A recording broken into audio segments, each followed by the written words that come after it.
धरती को हमने माँ का दर्जा दिया है, यह उसके सम्मान के हेतु है। जो मालकियत का जो हमारा इरादा है, उस इरादे से उसे माँ नहीं कहा है। यह मिट्टी है जिससे हम पैदा हुए, यही मिट्टी है जिससे उगा हुआ अनाज खाकर हम जिंदा है, और यही मिट्टी है जिसमें मरने के बाद हम विलीन हो जाए। हमारे जीवन की शुरुआत ही मिट्टी है, और जीवन की प्रक्रिया भी मिट्टी है, और जो अंत होगा वो भी मिट्टी में होगा। फिर भी हम इस मिट्टी की महत्ता को, इसकी अहमियत को नहीं समझे। तो ऐसा क्यों हो रहा है कि जो हमारी गौरव की कहानी होनी चाहिए, जो गौरव की निशानी होनी चाहिए, उसके बारे में हमें आज कोई अस्मिता नहीं है। एक मुट्ठी भर मिट्टी हमने हमारे शरीर में ली है इस धरती से, क्या हम उसका आदर करते हैं? अगर करते हैं तो हम इसे स्वस्थ रखेंगे। जिस चीज से आप प्यार करते हो उसे आप कैसे रखते हो? सुरक्षित रखते हो। आपके पास अगर महंगा कोई फोन है तो आप उसकी कितनी केयर करते हो? उसके ऊपर स्क्रैच ना आ जाए, वो किसी के हाथ में नहीं देते। धूल अगर लग गई तो साफ कर लेते। इसका मतलब ऐसा है कि आपका फोन आपके जीवन से भी ज्यादा कीमती है। तो आपके पास में जो जीवन मिला है, इस जीवन से हमें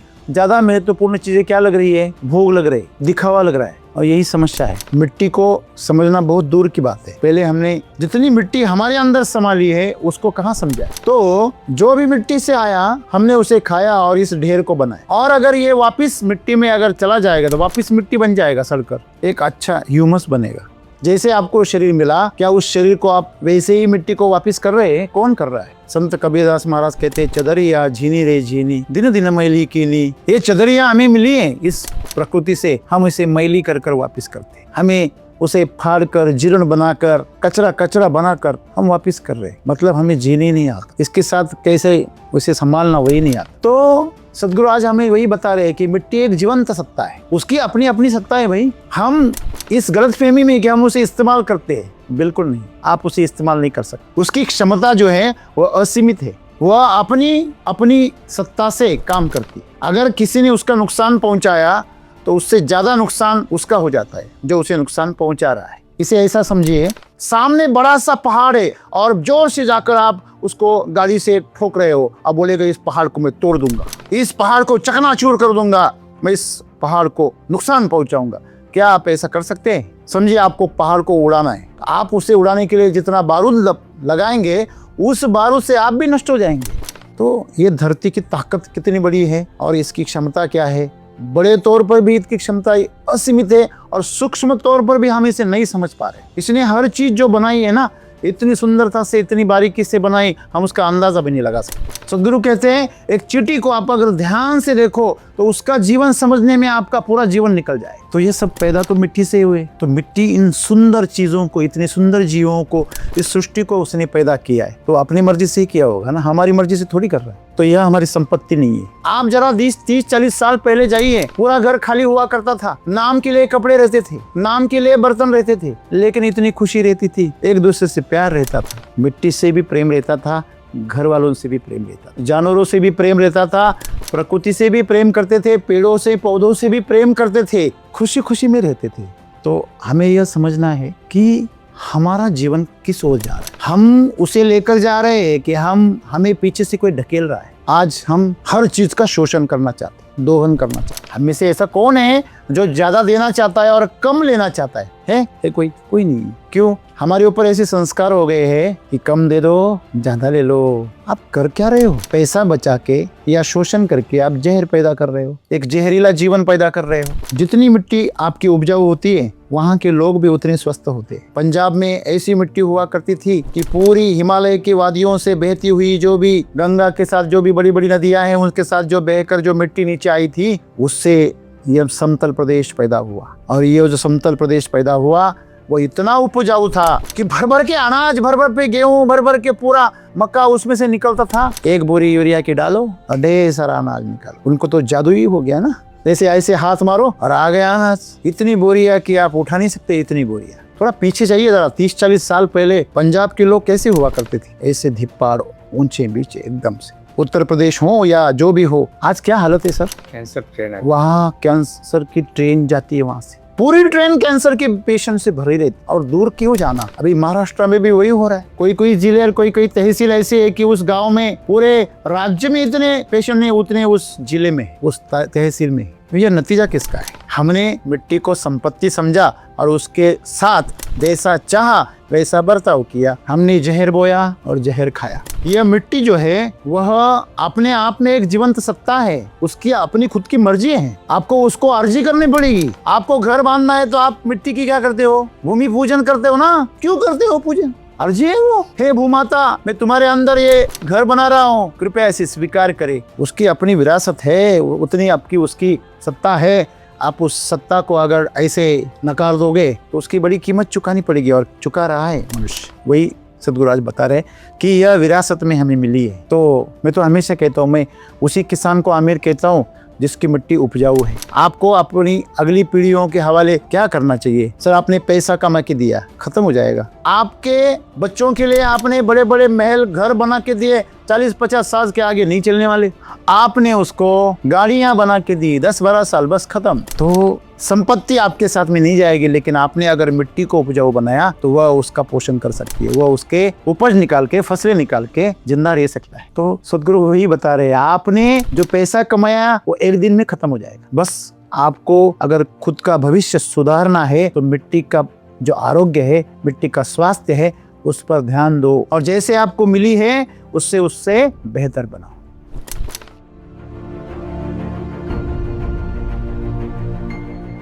सदगुरु जी ने आज हमें जो संदेश दिया है उसमें सदगुरु जी ऐसे कहते हैं कि मिट्टी एक जीवंत सत्ता है, यह हमारी संपत्ति नहीं है, यह हमें विरासत में मिली है और हमें इसे आने वाली पीढ़ियों को जीवित मिट्टी के रूप में ही सौंपना है। सदगुरु जी इसमें कहते हैं कि यह हमारी संपत्ति नहीं है, तो हम इसे अपनी ज़मीन कहकर इसको मिट्टी को बेचते और खरीदते क्यों है?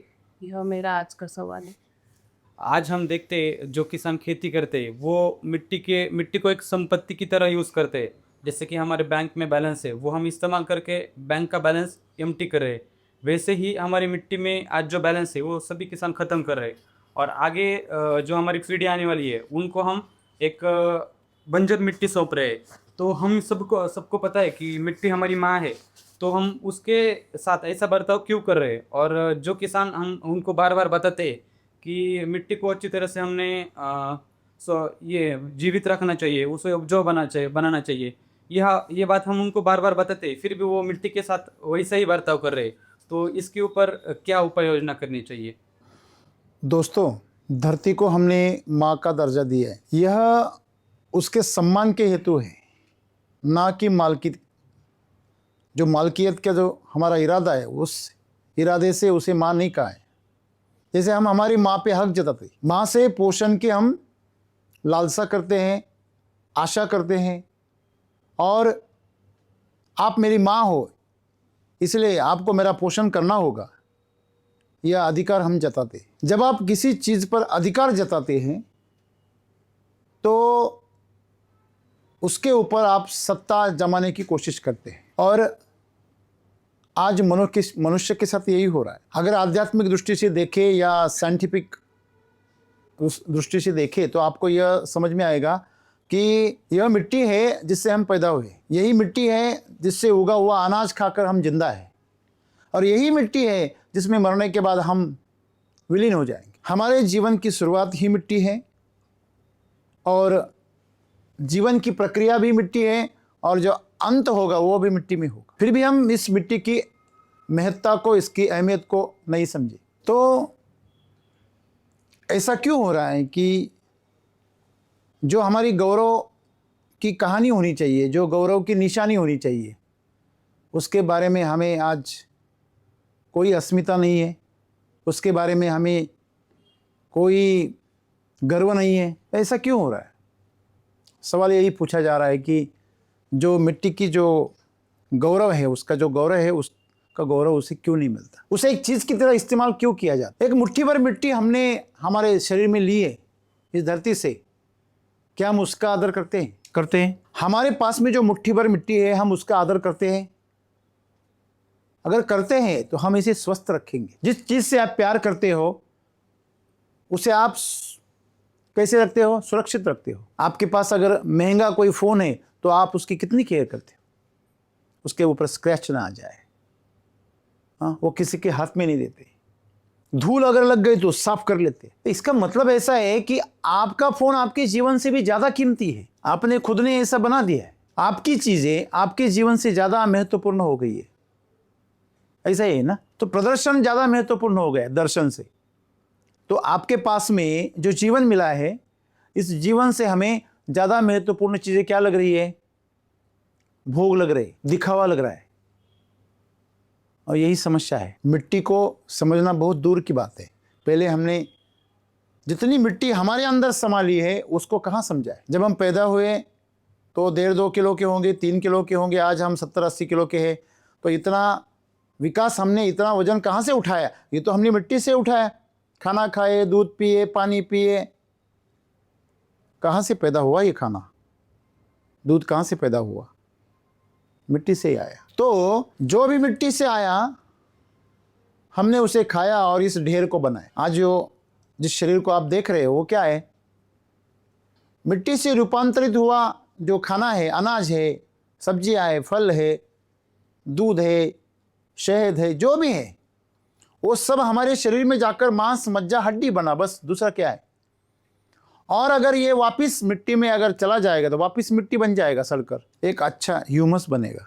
तो वाकई जिसे हम इतना सज रहे हैं, जितने सवार रहे हैं, संभाल रहे हैं, वो तो मिट्टी है, उसका एक टुकड़ा है, इससे ज़्यादा कुछ नहीं।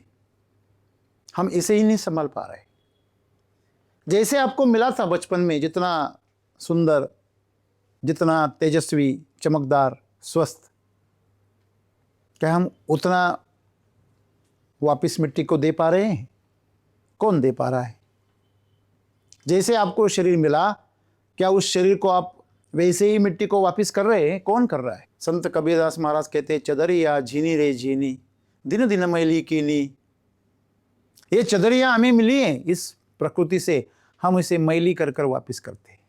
हमें उसे फाड़ कर, जीर्ण बनाकर, कचरा कचरा बनाकर हम वापस कर रहे। मतलब हमें जीने नहीं आता, इसके साथ कैसे उसे संभालना वही नहीं आता। तो जिससे ये पैदा हुई है वो है मिट्टी। एक है प्रकृति, एक है परमात्मा, एक है पदार्थ और एक है ऊर्जा। तो ये पदार्थ से बनी है और इसके अंदर जान फूक रहे आज जो सूरज है वो ऊर्जा का प्रतीक है। इसलिए सूर्य को नारायण भी कहा गया है, क्योंकि वह पोषण देता है और जरिया यह मिट्टी है। तो सदगुरु आज हमें वही बता रहे हैं कि मिट्टी एक जीवंत सत्ता है, उसकी अपनी अपनी सत्ता है भाई। हम इस गलतफहमी में कि हम उसे इस्तेमाल करते हैं, बिल्कुल नहीं। आप उसे इस्तेमाल नहीं कर सकते। उसकी क्षमता जो है वह असीमित है, वह अपनी अपनी सत्ता से काम करती है। अगर किसी ने उसका नुकसान पहुंचाया तो उससे ज़्यादा नुकसान उसका हो जाता है जो उसे नुकसान पहुंचा रहा है। इसे ऐसा समझिए, जो हमसे टकराएगा मिट्टी में मिल जाएगा। हम इतने मजबूत है कि हमसे अगर कोई टकराया तो वो उसकी मिट्टी हो जाती है, खत्म हो जाता है। वो सामने बड़ा सा पहाड़ है और जोर से जाकर आप उसको गाड़ी से ठोक रहे हो, अब बोलेगा इस पहाड़ को मैं तोड़ दूंगा, इस पहाड़ को चकनाचूर कर दूंगा, मैं इस पहाड़ को नुकसान पहुंचाऊंगा। क्या आप ऐसा कर सकते हैं? समझिए आपको पहाड़ को उड़ाना है, तो आप उसे उड़ाने के लिए जितना बारूद लगाएंगे उस बारूद से आप भी नष्ट हो जाएंगे। तो ये धरती की ताकत कितनी बड़ी है और इसकी क्षमता क्या है। बड़े तौर पर भी इसकी क्षमता असीमित है और सूक्ष्म तौर पर भी हम इसे नहीं समझ पा रहे। इसने हर चीज जो बनाई है ना, इतनी सुंदरता से, इतनी बारीकी से बनाई, हम उसका अंदाजा भी नहीं लगा सकते। कल मैं एक फूल पर एक इल्ली देख रहा था। भगवान को चढ़ाने के लिए जो फूल आते हैं, उस गेंदे के फूल के अंदर से एक इल्ली नीचे गिर गई कांच पर, बहुत छोटी सी, नाखून जितनी बराबर बस। और जब मैंने उसके पास में फूल रखा तो वो फूल पे चढ़ गई। तो मेरे पास नया टेक्नोलॉजी है, एप्पल का फ़ोन है, आया है नया, तो उसकी जो कैमरे की कैपेसिटी बहुत अच्छी है। तो मैं जो सूक्ष्म जगत है उसको निहारने के लिए मैंने उसको जब देखा कैमरे से तो मैं आश्चर्यचकित हो गया। उसके पीछे से पैर निकलते थे बाहर और पैर हर जगह पे एडजस्ट हो जाते थे। ऐसे हमारे जैसे पैर निकलते थे, वापस मुड़ जाते थे, अंदर चले जाते थे, वापस बाहर आते थे, छोटे बड़े हो जाते थे। और इतनी मतलब उसकी जो चाल थी इतनी सुंदर थी कि देखते ही बनती थी। उसके चलने का वो ढंग, वो तरीका, सामने से खूंखार दिखने वाली, जब पास से चले जाती है तो तुम सुंदर दिख रही। प्रकृति ने कैसे बनाया इसको, कितना सुंदरता से बनाया। सदगुरु कहते हैं एक चींटी को आप अगर ध्यान से देखो तो उसका जीवन समझने में आपका पूरा जीवन निकल जाए। तो ये सब पैदा तो मिट्टी से हुए। तो मिट्टी इन सुंदर चीजों को, इतने सुंदर जीवों को, इस सृष्टि को उसने पैदा किया है, तो अपनी मर्जी से ही किया होगा ना, हमारी मर्जी से थोड़ी कर रहा है। तो यह हमारी संपत्ति नहीं है। किसी ने पूछा कि आपकी संपत्ति नहीं तो आप बेचते खरीदते कैसे है? इंसान कहीं किसी की संपत्ति हुआ है क्या? कोई लड़की या लड़का, कोई स्त्री या पुरुष संपत्ति हो सकते हैं? लेकिन उसके ऊपर तो पूरा एक मंत्रालय खड़ा है, ह्यूमन रिसोर्सेस, मानव संसाधन मंत्रालय। वो मंत्रालय मनुष्य को भी संसाधन समझता है। छोड़ दीजिए बात, ये कहां से आई? पुराने जमाने में गुलाम बनाए जाते थे। आज की तारीख में भी लड़कियों को बेचा जाता है? नहीं बेचा जाता। क्या उसकी किसी की जागीर है? वो फिर भी बेचा जाता है ना। बेचा जाता है कि नहीं जाता है?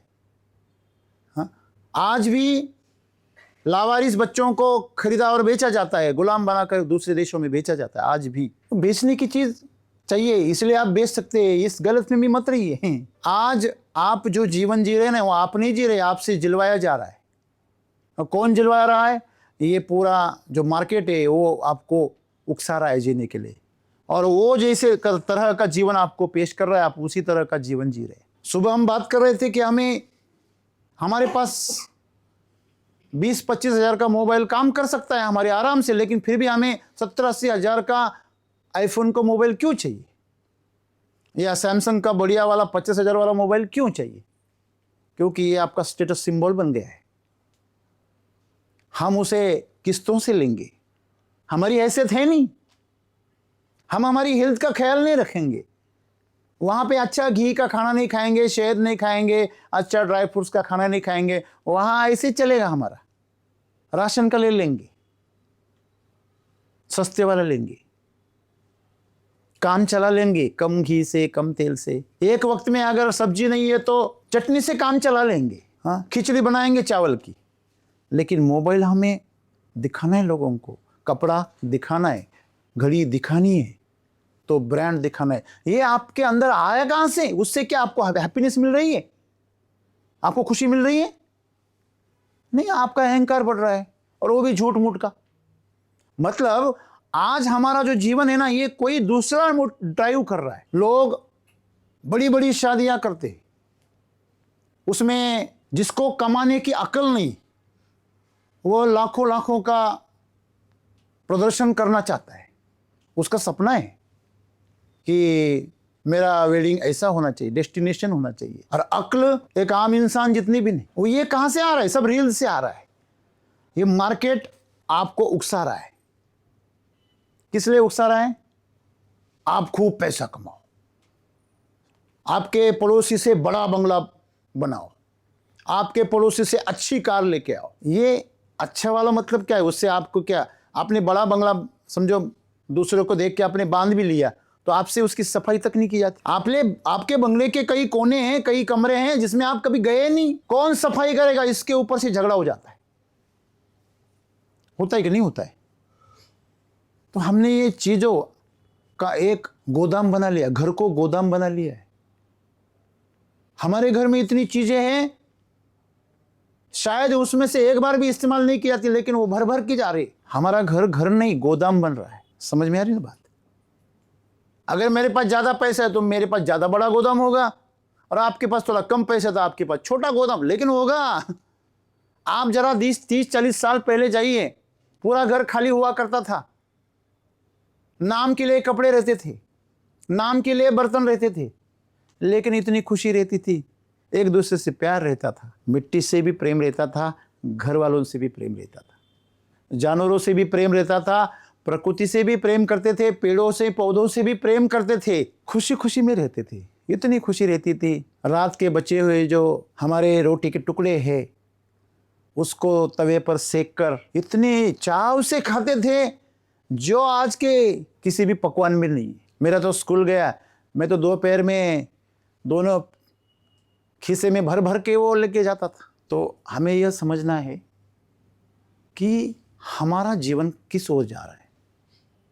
हम उसे लेकर जा रहे हैं कि हमें पीछे से कोई ढकेल रहा है। तो आज हम इस मार्केटिंग की दुनिया के क्या है, विक्टिम है, विक्टिम, बली है हम। हमारा इस्तेमाल हो रहा है, हमें चेताया जा रहा है कि आपको ये करना पड़ेगा, आप अगर इतने अमीर हो तो आपको ये दिखाना पड़ेगा, शो करना पड़ेगा। तो इसके पीछे हमारा जो लोभ है, हमारा जो अहंकार है, इसने आज हमें अतृप्त बना दिया। आज हम हर चीज का शोषण करना चाहते, दोहन करना चाहते। क्या ऐसा नहीं है?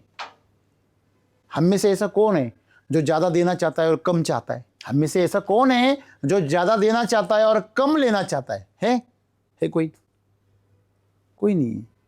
क्यों? हमारे ऊपर ऐसे संस्कार हो गए हैं कि कम दे दो, ज्यादा ले लो। इसलिए तो आयुर्वेदिक को महंगा कहते हैं लोग। गाय की हड्डी पसली खुल ना जाए, पूरी एक ना हो जाए तो भी चलेगा, लेकिन मेरे डेयरी का पगार ज्यादा आना चाहिए। और वो भी क्या रहा है, वो पगार ज्यादा आ रहा है और मेडिकल में जा रहा है, डॉक्टर के पास जा रहा है। अगर गाय के नहीं गया तो घर वालों के जा रहा है। आप कर क्या रहे हो?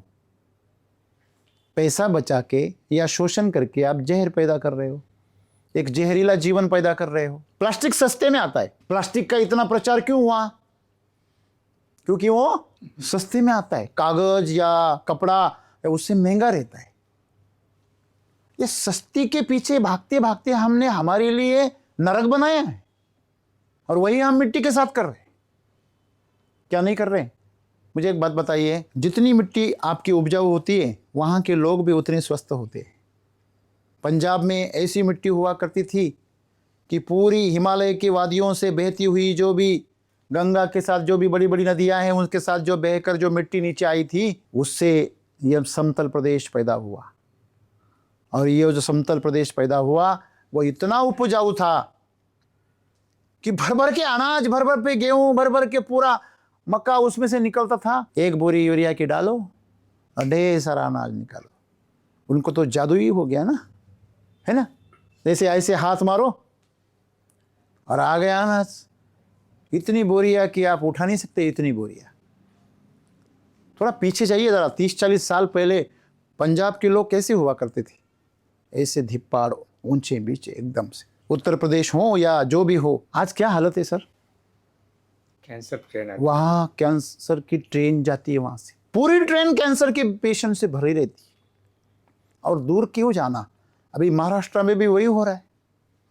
कोई कोई जिले और कोई कोई तहसील ऐसे है कि उस गांव में पूरे राज्य में इतने पेशेंट नहीं, उतने उस जिले में है, उस तहसील में है। यह नतीजा किसका है? हमने मिट्टी को संपत्ति समझा और उसके साथ जैसा चाहा वैसा बर्ताव किया। सही है गलत है? हाँ, हमने जहर बोया और जहर खाया। सही है गलत है? ऐसे ही हो रहा है ना। अगर हम समझते कि यह मिट्टी जो है वह अपने आप में एक जीवंत सत्ता है, उसकी अपनी खुद की मर्जी है, आपको उसको अर्जी करनी पड़ेगी। आपको घर बांधना है तो आप मिट्टी की क्या करते हो? भूमि पूजन करते हो ना। हेलो, किसी भी वास्तु को बांधने के पहले आप भूमि का क्यों करते हो पूजन? अर्जी है वो, आप अर्जी कर रहे हैं। हे भूमाता, मैं तुम्हारे अंदर ये घर बना रहा हूं, कृपया इसे स्वीकार करे, इसे अच्छी तरह से संभाले। आप कुआं खोद रहे, पहले भूमि पूजन हुआ। अभी भी करते हैं लोग, लेकिन अभी फैशन हो गया है। उसके पीछे का जो भाव है वो खत्म हो गया। उसकी अपनी विरासत है, उतनी आपकी उसकी सत्ता है। आप उस सत्ता को अगर ऐसे नकार दोगे तो उसकी बड़ी कीमत चुकानी पड़ेगी, और चुका रहा है मनुष्य। आज जो प्राकृतिक आपदाएं आ रही है, अग्नि तांडव हो रहे हैं, बाढ़ें आ रही हैं, भूचाल आ रहा है, भूकंप हो रहे हैं, ये तूफान आ रहे हैं, ये कैसे आ रहे हैं? हेलो, जमीन फट रही है, ये तो इशारा है बस। मेरे साथ छेड़छाड़ी महंगी पड़ेगी। हे मनुष्य, तू सर्वश्रेष्ठ प्राणी है, तू मेरा सर्वश्रेष्ठ लाडला है, लेकिन तू गलती करेगा तो भुगतेगा भी। वही सदगुरु आज बता रहे कि यह विरासत में हमें मिली है। तो मैं तो हमेशा कहता हूँ, मैं उसी किसान को आमिर कहता हूँ जिसकी मिट्टी उपजाऊ है। इस दिवाली में मैंने सभी किसानों को यही बताया कि आगे जाकर ऐसे दिन आएंगे कि आपकी मिट्टी को जांचा जाएगा, फिर उसकी कीमत तय होगी। मेरी बातों को आप जरा गौर से समझिए। ये आपको आज मजाक लगेगी, लेकिन 30-40 साल बाद आपको इसका अनुभव होगा। जो रहेंगे वो अनुभव करेंगे। क्या? जैसे आज आप सोना नापते हो, ये कितने कैरेट का है, उतना उसको भाव मिलता है। दूध नापते हो, इसका फैट कितना है, उतना उसको भाव मिलता है। आपका गन्ना देखा जाता है, कितना इसके अंदर शुगर है, उतना उसको भाव मिलता है। आपका हल्दी टेस्ट किया जाता है, कितना करक्यूमिन है, उतना उसको भाव मिलता है। ऐसी आपकी मिट्टी जांची जाएगी और उसके अंदर जितनी जीवंतता है, जितना उसके अंदर ऑर्गेनिक कार्बन है, उपजाऊ शक्ति है उसके अंदर, उतना उसको भाव मिलेगा। वैल्यू उसका जो है वो कितनी उपजाऊ है। तो जितनी उपजाऊ हमने पाई है उससे ज़्यादा उपजाऊ बना के देना ये पुरुषार्थ है, और जितनी हमें मिली है उससे और कमतर करके देना यह शोषण है, यह अत्याचार है। आपको अपनी अगली पीढ़ियों के हवाले क्या करना चाहिए? सर आपने पैसा कमा के दिया, ख़त्म हो जाएगा। कितने दिन चलेगा? आपके बैंक में पैसा है तो कितने दिन चलेगा? कुछ दिन। बस वो कैसे इस्तेमाल कर रहा है इसके ऊपर निर्भर है। आपके बच्चों के लिए आपने बड़े बड़े महल घर बना के दिए, 40-50 साल के आगे नहीं चलने वाले। हेलो, सही है गलत है? वो भी मेंटेन करेगा तब। आपने उसको गाड़ियां बना के दी 10-12 साल, बस खत्म। आपने गहने दिए, बस चोरों को पता होने की जरूरत है। बस गहनों के साथ आपके हाथ पांव और गला भी चला जाएगा।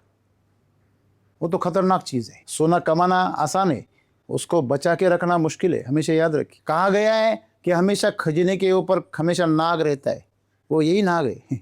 तो संपत्ति आपके साथ में नहीं जाएगी, लेकिन आपने अगर मिट्टी को उपजाऊ बनाया तो वह उसका पोषण कर सकती है, वह उसके उपज निकाल के, फसलें निकाल के जिंदा रह सकता है। लेकिन अगर उसके पास सब कुछ है, गाड़ी है, बंगला है, पैसा है, सब है, पद है, सत्ता है, सब कुछ है, लेकिन उसके पास खाना ही नहीं है, क्या होगा? आज की तारीख में दुनिया की 20% जो आबादी है वह भूखी सोती है एक बार। 20 से 30% आबादी एक बार भूखी सोती है। क्यों? क्योंकि उगता ही नहीं कुछ। नाइजीरिया नाम सुना है? नाइजीरिया के एक अधिकारी से मेरी बात हुई थी, वहां वो खेती करता है। काय की खेती करता है? ये जो प्रोटेक्टिव फार्मिंग है ना, उसके अंदर वो सब्जियां उगाता है। नेट शेड पॉली हाउस, इसके अंदर एक कंपनी है इंडिया की, वो वहां जाके उगाती है। जो सब्जियां है ना हमारी, सर अनाज में चावल की वहां पे कीमत क्या हो गई आपके हिसाब से?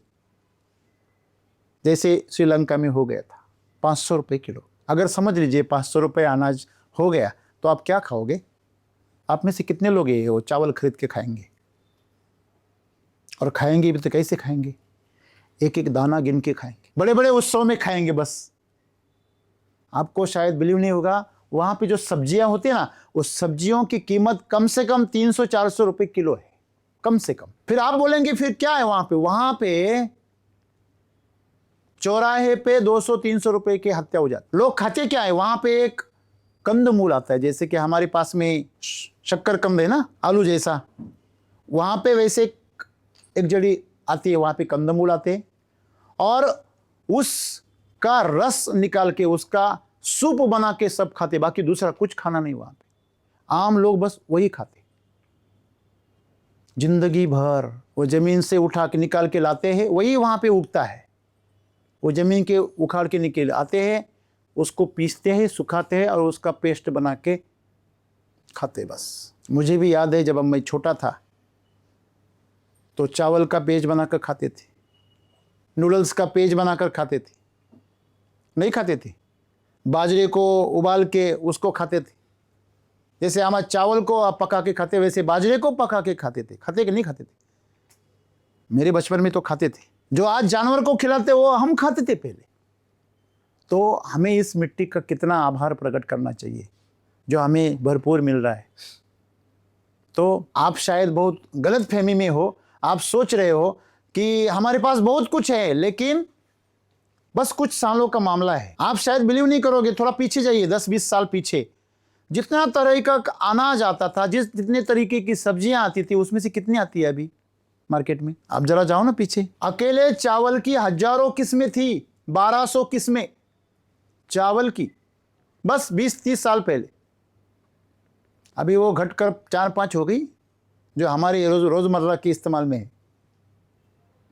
सब्जियों की कितनी किस्तें होती, कितने प्रकार होते थे, अभी घटकर कितने हो गए? 4-5 हो गए। फल सब्जियां कितनी आती थी? तरह तरह की आती थी। तो समझने वाली बात है कि जो प्राकृतिक जो विविधताएं थी वो धीरे धीरे क्या हो रही है?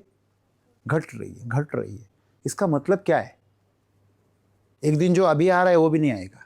लोग बोलते हैं ना, अभी नासिक में अंगूर नहीं आता। हेलो, अभी विदर्भ और मराठवाड़ा में संतरा और मौसम्बी जमता ही नहीं है। अभी कश्मीर में चले जाओ, आप हिमाचल में चले जाओ, मैं जाके आया हूं शिमला, कुल्लू, मनाली, सेब गायब हो गए वहां से। मुझे एक बात बताइए, अगर पानी से मछली ही नदारद हो जाए तो पानी में रहेगा क्या? उसकी जो पूरी श्रृंखला है वो खत्म हो जाएगी। साइंटिस्ट कहते हैं अगर मधुमक्खी अगर चली गई इस पृथ्वी से, धरती से, तो 18 महीने में ये धरती नष्ट हो जाएगी।